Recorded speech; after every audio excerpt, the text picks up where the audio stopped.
Welcome to today's video, where we'll tackle a common problem many may face when working with a large dataset.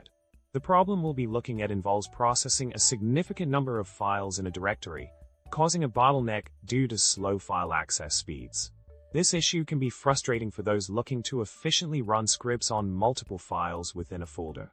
Now, moving on to the solution to the problem we just discussed.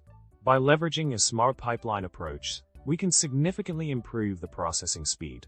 The key element here is to use a combination of tar and unzip commands to directly read the original zip files instead of going through the process of untarring and unzipping each file separately.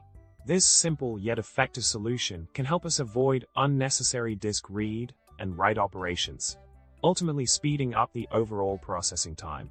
In summary, by taking advantage of a streamlined pipeline process using tar and unzip commands, we can optimize the file access and processing efficiency, resulting in a faster execution time for our scripts. I hope this solution proves to be helpful in improving the performance of your data processing tasks. Well, that's all for today's video. If you found this information useful, make sure to subscribe to the channel for more tips and tricks. Don't forget to hit the like button and leave a comment below. Remember, when it comes to optimizing file processing, sometimes a smart pipeline is all you need. See you in the next video.